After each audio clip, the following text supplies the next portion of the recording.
Welcome to Tales of Hope, where every paw print counts. Animal tie in the house, spreading love, hear the sounds. Every week animal stories, rights and welfare in the mix. Step up, take action, we're giving animals a fix. Tales of Hope, raise your voice, make some noise. Change the game for every animal, girl and boy. One world, one fight, let's turn the page. A future for the voiceless, bring hope to center stage. You've seen heartbreaking situations. What's one story from your travel that still brings tears to your eyes? And conversely, one moment that filled you with most hope? Yeah, you're gonna make me cry. I might. So both of those stories, I will say, because there's so many. But I'm glad you gave me these questions so I could think about it. Both of these stories come from Greece. About 8 years ago, traveled to Greece. It was one of my few vacations. I was going with my girlfriend, who's now my wife. She has family there. She's Greek. And I was working with a cat rescue on my time off. So even I can't vacation all the time. It's just not in me. And unfortunately, it was wildfire season. And there are some really bad wildfires in Greece every year. And the animal rescue asked us, hey, there's this wildfire that just destroyed a bunch of homes, killed 80 people, countless of animals. Now that the fires have been put out, we've been asked to go in and rescue some animals. And one of the sad stories revolved around one of the rescuers. She just seemed like, here comes the tears. She just seemed more emotional than everybody. And I asked the person I was working with, Cordelia, about it. And at the end, she explained, well, her aunt is a cat rescuer and lived in this village. And she had all these, a lot of cat rescuers have cats that are missing an eye or missing a leg or, have special needs and are disabled. And so she had escaped her house during the fire and she went back in to save some of these animals and unfortunately perished. So she died trying to save these animals' lives. And it was just, it was obviously tragic and sad, but so uplifting isn't the right word, empowering, that there are people out there that I go into these situations. I mean, other than Ukraine, I go into situations when they're safe. And sometimes I create a little danger when I don't need to, because I'm a bit of a cowboy and I jump into things like climbing down that well, in India. But like, here's people that are risking their lives, and sometimes losing their lives to save the animals that they love so much. So it was very tragic. Again, obviously I'm crying. It was very, very tough. And I'll never forget her and the what she gave up to protect her animals, and she died doing at least what she loved the most. So that's the sad story. Now the uplifting story, which is also funny, before that, we're walking around in this town, and some of the homes are not burned and some of them are. And there's this old gentleman, like 80 years old, tough as nails, this old farmer with this equally old and tough dog, and the dog had a bit of an eye injury, and we were talking. He didn't speak English. At this time, I only spoke a little bit of Greek. I speak a lot more Greek now. And I asked through the translator, this woman, Cordelia, ask him how his home is still standing. And he goes on to say in Greek, and she translates, and she's kind of laughing, and she's like, oh, so he decided, he's going to die in this home if he has to. And so he grabs his garden hose, and he's like hosing down the grass and soaking down everything to try and save his home. And eventually his garden hose ran out of water. So then he grabbed bottles of water, and he started to again soak and douse and treat almost preventatively these plants and whatnot. And he was very sad. He lost his tomato plants, and then he ran out of water. And here's what the funny thing is. And he says to her, "Chryazomike vino. And she starts laughing and she explains to me he used his bottles of wine, but only the cheap wine. He said, I only used the cheap wine. I didn't use the really good wine. And he was able to save his home by pouring wine on the plants and the water. And I think the Greek fates were also looking out for him. I think they were so proud of his heroics to save his summer home. So that was we just laughed out so loud. And he was like, no, I don't need care of the animal. I've got this covered. So this guy was so tough and willing to take care of everything himself. He was a true hero. So, but it was funny that he used his wine, but only the cheap stuff, not the good stuff.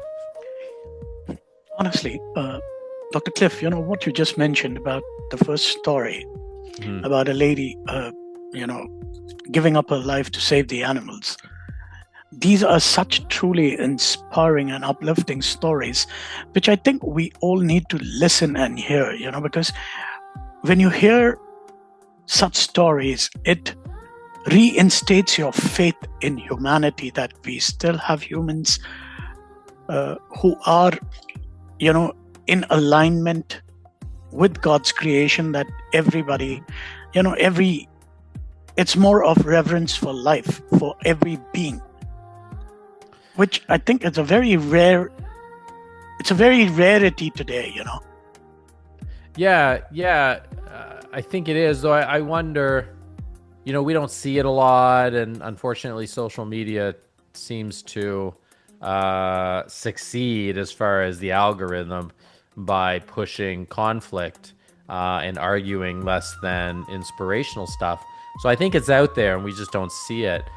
But I think there's a lot of us that we may, you're listening to this podcast and going, well, I don't think I could do something like that. And maybe they're not into risking their lives for animals, and that's okay. But there's probably something that they are into risking their lives for. It's usually family or friends or what have you. And look, none of us are going to live forever. We're all going to pass away and go on to the next life, whatever that may be. And I think all of us would want to do it. Pardon me. All of us would want to do it we would want, if we're going to die, we're going to die making a difference, surrounded by our loved ones. And in this case, this woman, it was her cats. Hopefully she's listening to this in another place and going, yeah, I don't regret it 1 second. Other than I wish I could have saved my animals, but she's enjoying the afterlife with them, and she's a true hero. So I think a lot of us have it in us. We just don't realize until that time comes, and hopefully that time never comes. But if it does, I think we can all step up. Yeah, I think a lot of us can step up. To be honest, I don't know whether I should talk about it or not. Even this podcast came into being is because, when you talk about taking that step up and doing your bit, that's where I also started this podcast, because I do take care of a lot of street, you call them community animals. So it all started with all that. Apart from that, I do have 3 of my own, even 2 are rescues. So it all started, I think I started evolving as a human more, being with these. They have been teaching me in the last 4 years. I've always been spiritually connected, doing a lot of things, a lot of good things I normally don't talk about much. But in the past 4 years, I think it's like, this is where I think my calling is, more than being, into the corporate world and all that stuff. So this is where the whole idea of the podcast came into being, is trying to raise awareness, educating people. And what you rightly said, I would agree with you. The algorithm pushes things which are more of conflict oriented, but I think there will come. It's all about being consistent, pushing it out there. I am sure. And it brought us together, and now we're friends. And it's funny, I found my calling. Look, I love being a veterinarian, and it's definitely my calling. But as far as traveling and volunteering, I found my calling when I was in my second half of my life or beginning my second half. So did you. I think there's something about getting a few gray hairs and then you find your calling. I don't think it actually happens until you get a little bit wise. So those young kids listening and watching this, show your elders some respect because they've figured out life. It's taken them 50 years to figure out life. You don't know everything.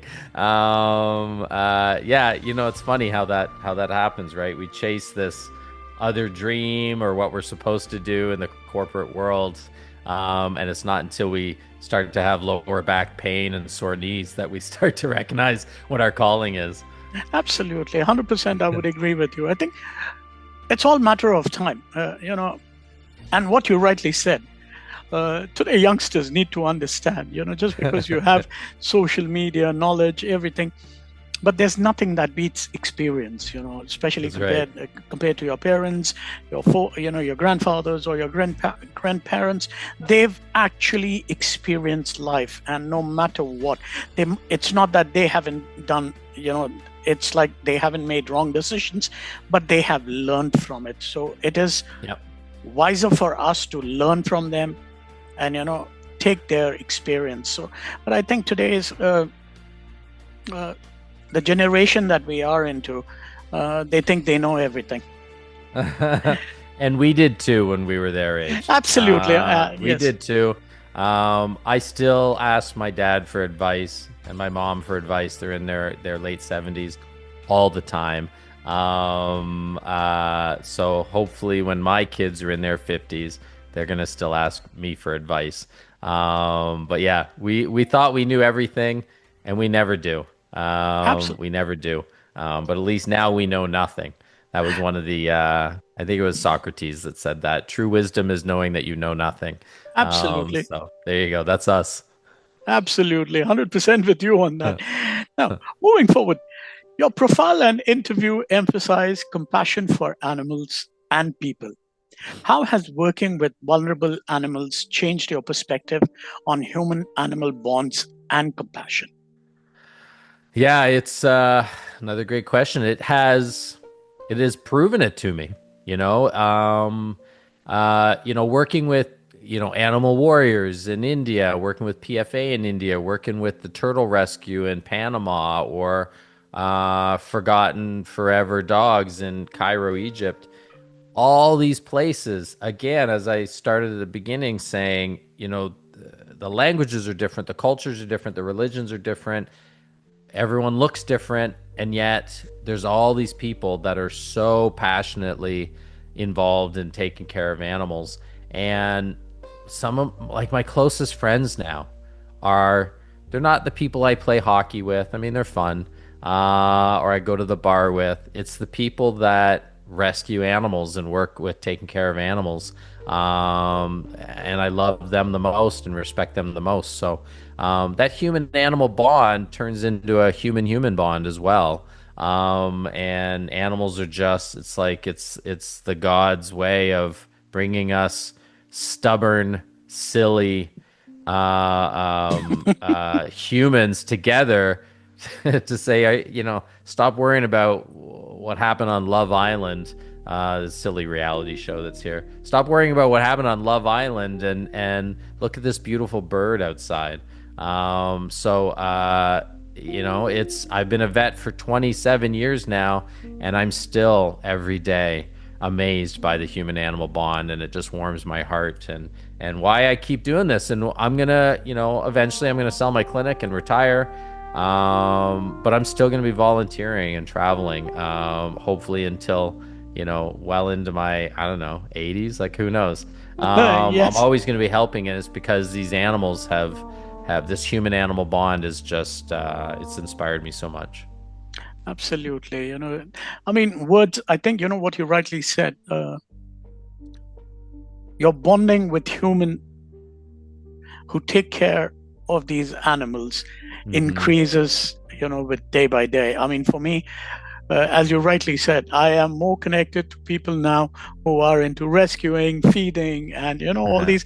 But I think it's an automatic transition that takes place. Yeah, Yeah. I mean, and it's with that with any passion. If you're truly passionate about something, that can connect you to other people that have the same passions. But I would say our passion is the best.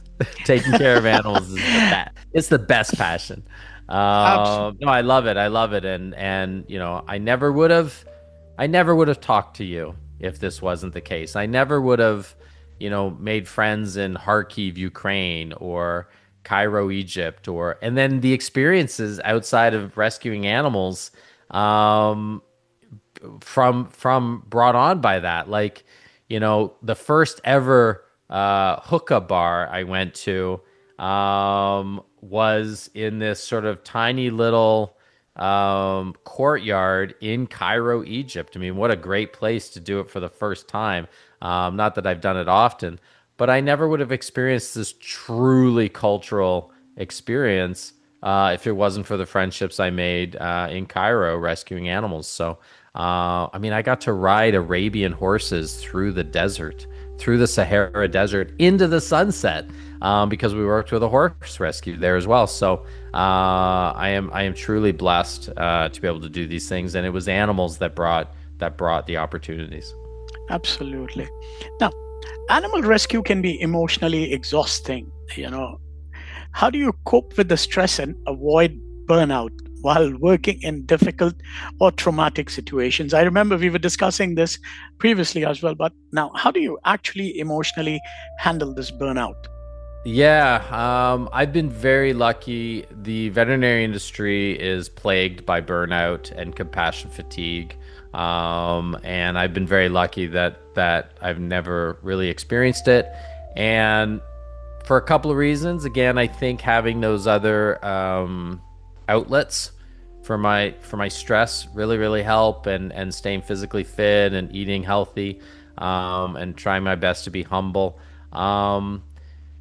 I think though what does it is honestly it's these travels, these trips elsewhere, and experiencing such wonderful places and wonderful people who are doing so much more than me. Like people talk about, oh, you're such a hero. You went and risked your life in Kharkiv for 2 weeks in Ukraine. And sure, okay, yes, it was dangerous. And I went there knowing it was going to be dangerous. But then I left. There's people who've been doing it for 3 years there, and are not leaving that city. So when I start to feel burnout, I mean, I do take, I'll take the evening off, or I'll take it seriously if I'm starting to feel stressed and whatnot, if I'm not sleeping well. But I've recognized how blessed I am, and I think what a lot of veterinarians, specifically what I recommend they do, and I mentor a lot of students, is when you leave work, even if you've had a bad day, a client has complained and they shouldn't have, or you've lost an animal, which doesn't happen often, obviously should be difficult, like you don't want to ignore it. But and now it's become natural for me, so it's easy. I leave the day and I quickly think about all the patients I saw, and I realize how 99.9% of them left in a better way than when they arrived. Maybe they just left with vaccines and now they're protected against rabies, let's say. Or I treated that puppy for diarrhea, or I helped that cat that was limping, or we euthanized a pet that was suffering. They're still leaving in a better place. And this is how I avoid burnout, and I avoid compassion fatigue, and I stay appreciative of the opportunities that I have and the profession I have. Plus, I also remember, I force myself to remember what it was like being a kid and a teenager and a young veterinarian student. And this is my dream. Taking care of these animals is my dream. So when I feel burned out, when I feel compassion fatigue coming on, I remind myself, if I could talk to myself 30 years ago when I was in vet school, I graduated 27 years ago, and said, you're going to be sometimes working 6 days a week, rescuing animals or treating animals. How do you feel about that? My 20-something-year-old self would say, yeah, bring it on. This is why I'm doing it. So I don't have to do this. I get to do this. And that's how I deal with it. Like it, I'm blessed. I'm so blessed to be able to do this. You just used the right word, being blessed. Hmm. I think, Yeah, not lucky. That's another thing. I don't say lucky. no, I'm not lucky. I didn't roll a dice. This is not a lottery. I worked hard to do this, and I made absolutely. the choice to do this. Instead, I'm blessed I get to do this. And so I think we need to recognize that we're all pretty blessed to be in the lives that we're in. Absolutely. Moving forward, you are a practicing vet at home too. Yep. What's one piece of advice every pet owner should hear about everyday pet care, health, something you often cover in your podcast? Huh. Oh, there's so many. There's so many things. The easiest thing is don't let your animal get overweight. Like vaccines are important. Blood work's important. Obviously, go to the vet. When you have a problem. Don't ask somebody on social media. Like talk to your veterinarian, talk to your vet technician. But so many diseases come up that are related to obesity in animals. Same thing with people. Diabetes, heart disease, cancer, arthritis, all these things, cognitive decline, all these things are affecting animals like they are people if they're overweight. So look, there's so it's not a very sexy answer. Just don't overfeed your pet. But that's a big one. The other thing though is, and this sounds silly, have your pet like a major part of your life. If I can tell if a dog spends most of its time in the backyard sitting in a doghouse and barking at the birds versus a dog that is watching TV with you and sitting at your feet while you're reading a book and waiting for you to finish dinner so they can go for a walk and going for a hike and doing all these wonderful things. You spend that time, that focused time. This is true for your children too. You spend that focused time with your pet. Put your phone away, unless you're listening to this podcast. Put your phone away. Spend that focused time with your animal, and they are going to be smarter, happier, healthier. And I would say the same thing for us people. So, spend time and don't feed them too much. Absolutely. I think my wife needs to hear that too. There you go. Is she feeding you too much? Not me, but it's Oh. it's elder one. He's a bit. Oh, for the pet. Okay. It's for one of our oldest one is a bit obese, and since we have a bit of health problems, which I am going through, and she has been going through. So we've been unable to even take them for walks and all that. But yes, I mean, that is something. But we do spend a lot of quality time with them. That is something we make sure put our phones away during the course of the day. At least 2-3 hours we spend with them. And apart from that, very important, one of us has to be home with them. We never leave them alone. Beautiful. I love it. They're your children. They're your fluffy children. Yeah. Absolutely. As I said, we have 2 rescues, and one is something which naturally came to us.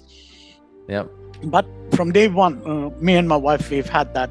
One of us does take care of them. It's like we have to be home with them. And we normally don't try to put them in a boarding or a shelter.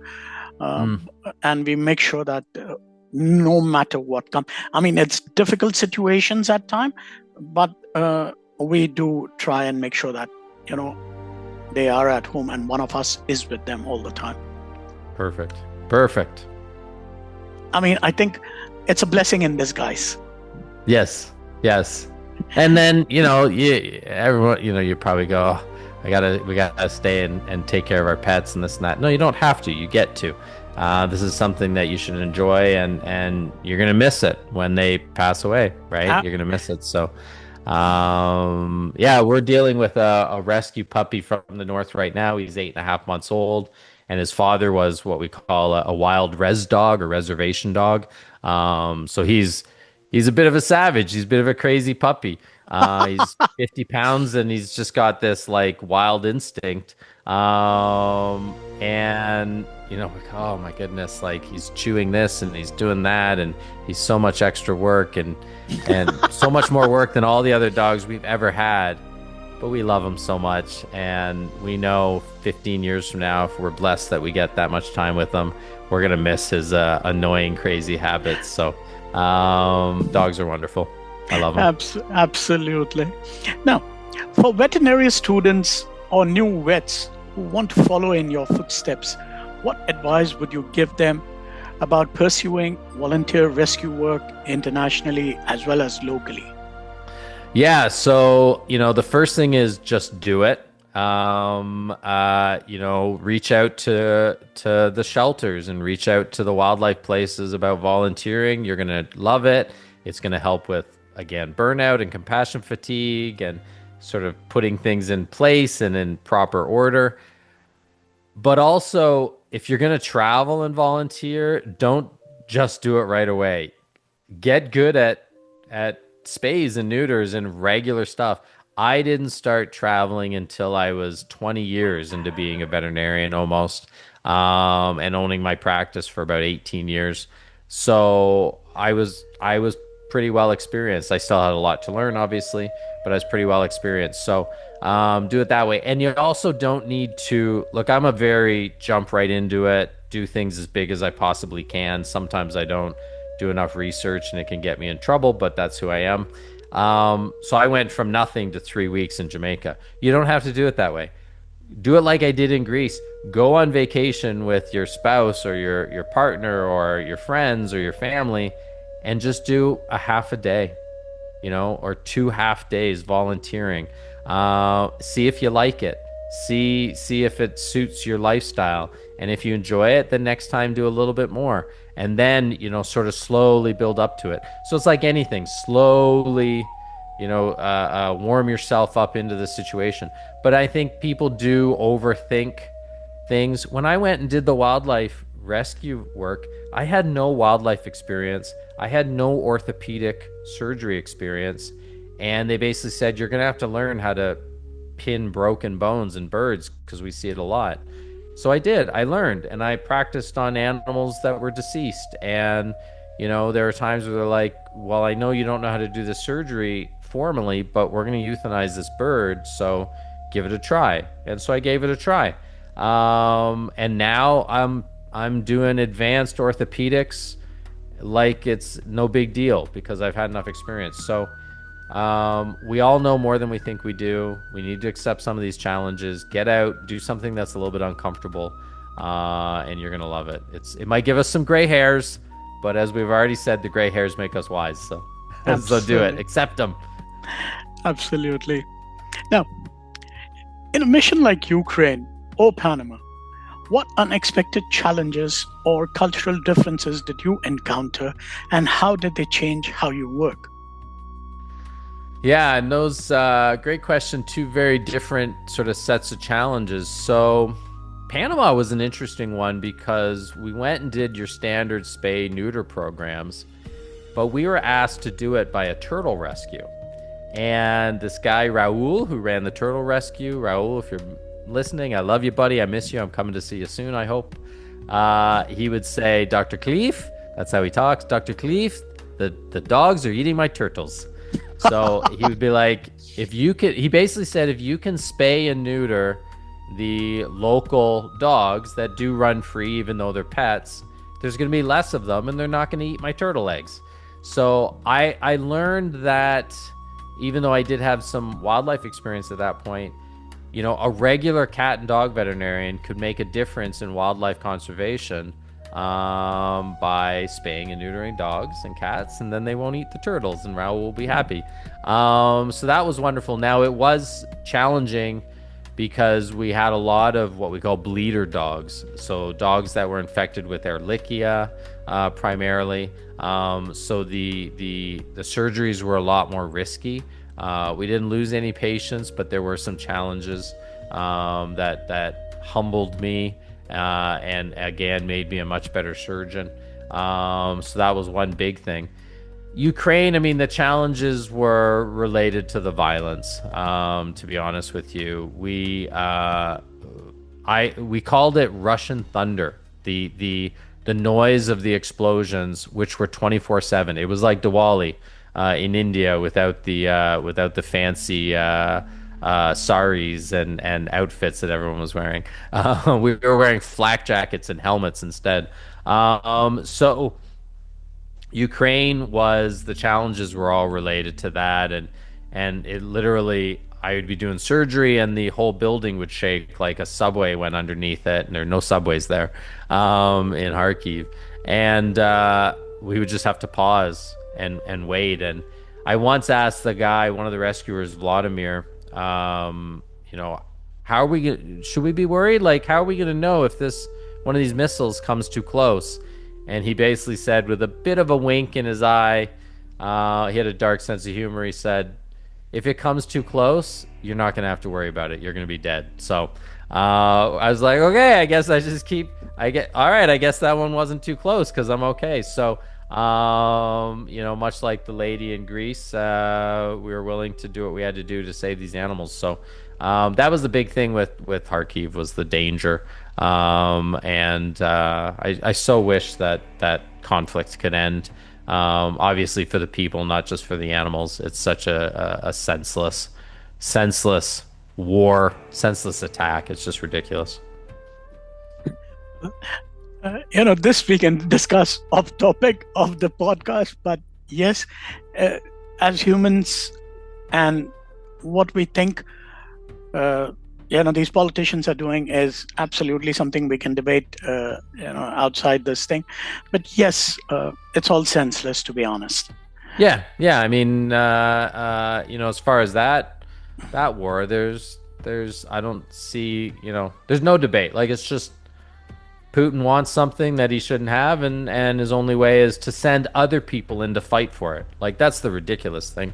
And you know, the people in Ukraine, like all over the world, and like the animals, they just want to be left alone in peace. Just Absolutely. give us our space, leave us alone. You know, you don't have to hate us. We don't hate you. We don't have to hate animals. We don't have to be afraid of them. Give them their space. You know, the world is huge. There's space for all of us. So Absolutely. it's infuriating. It's just the human greed. Yeah, human greed and ego and stupidity, and oh, it's so awful. There you go. I need to go back on another volunteer trip, and it will strengthen my belief in humanity. That's another thing that all this stuff has done is you know, too much news makes you think that the world is an awful place, and there are awful people, and there are awful things that happen. But boy, there's some amazing people and angels out there that do so much good. So that's another thing that all this work does, is it reminds me how wonderful some people are out there. Absolutely.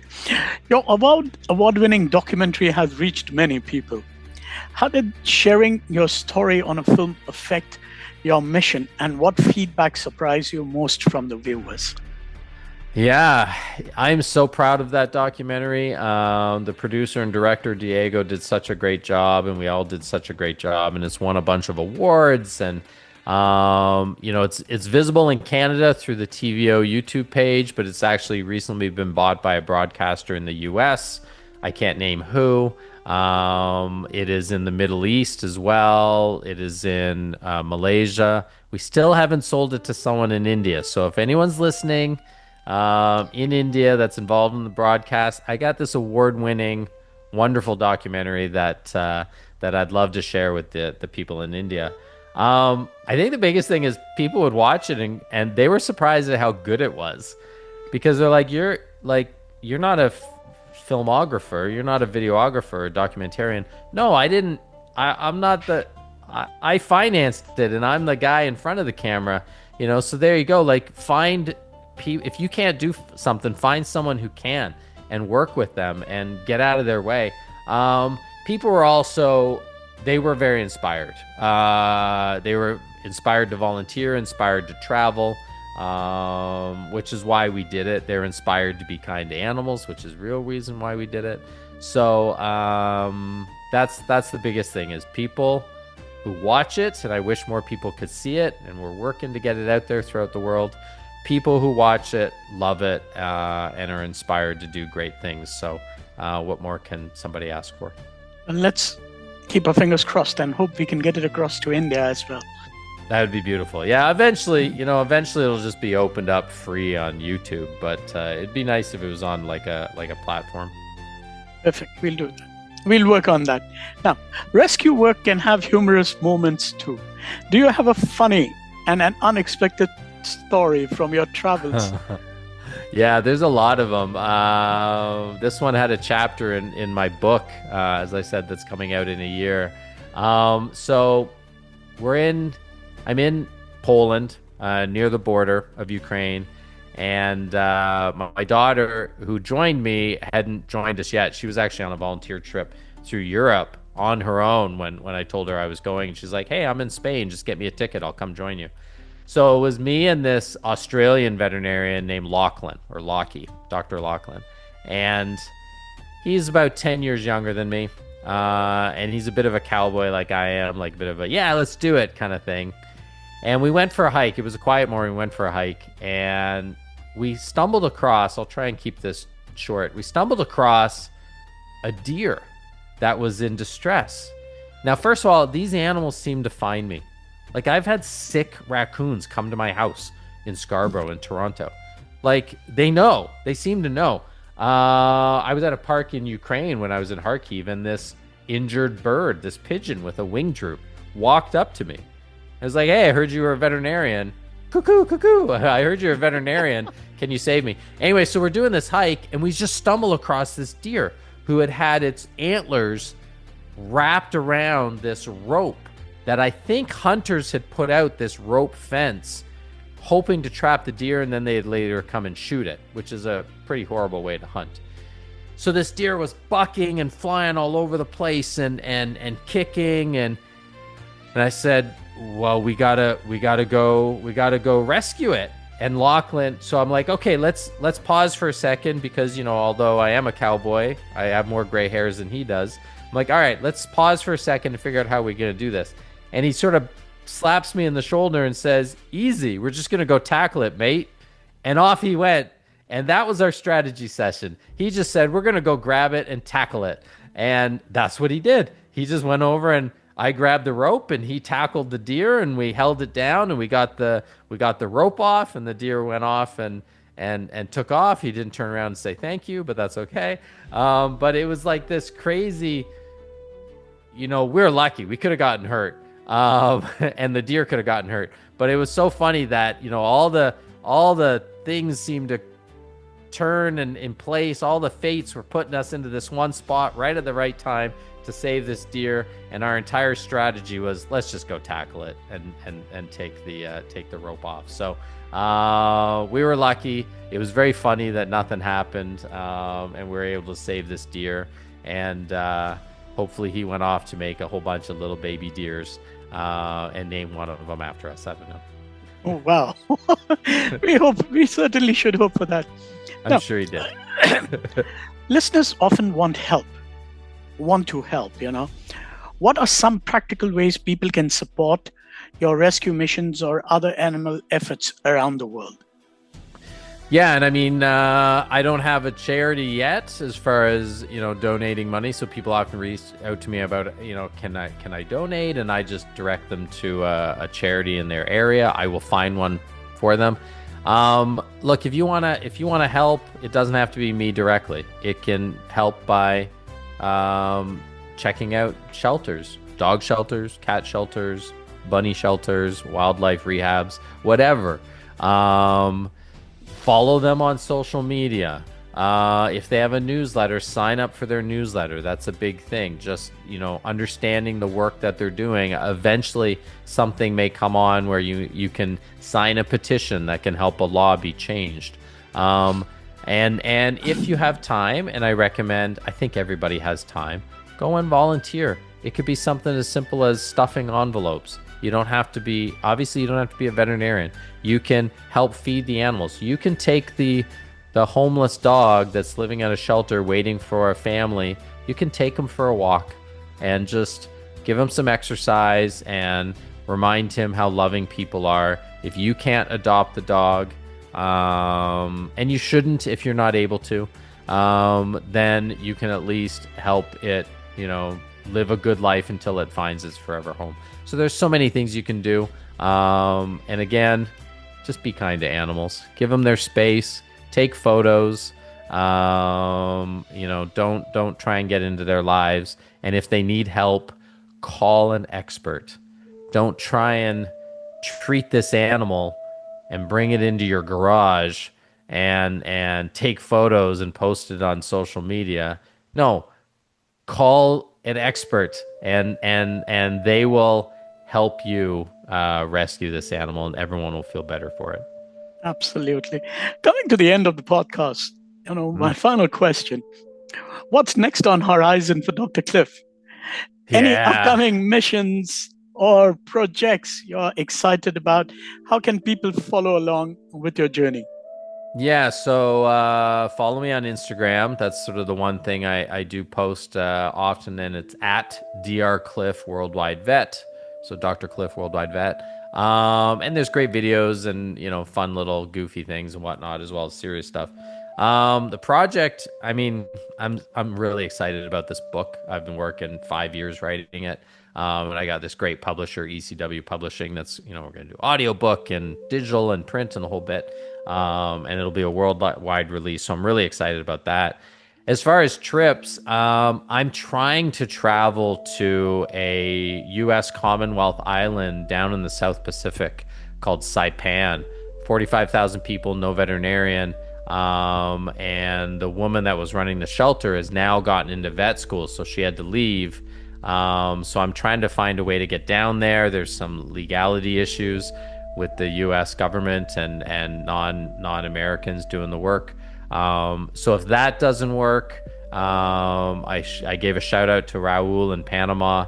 I'll probably go back to Panama and treat animals 13, 14 hours a day, do a little bit of surfing, and then sleep. And that's pretty much my volunteer life. So there's always going to be something, or some in the last minute. Like some of these trips, I go with last minute notice, and there's just a need. So if you're a rescue out there, reach out to me, and I'll see if I can help. Perfect. Now, the last part, I normally leave it as an open mic for the guests to talk what they want to leave out a message for the listeners. So the floor is yours, Dr. Cliff. Yeah, this is an easy one. Be kind to animals, and be kind to each other, and be kind to yourself. That's very, very important. Keep listening to this podcast, and that's it. There's some exciting times in the world coming up. So thank you so much for having me. Dr. Cliff, thank you so much for taking out the time such early morning. I know it was a very early morning, so thank you so much. My pleasure. I'm an early riser anyways, but it's great to see you, and I hope to do this again.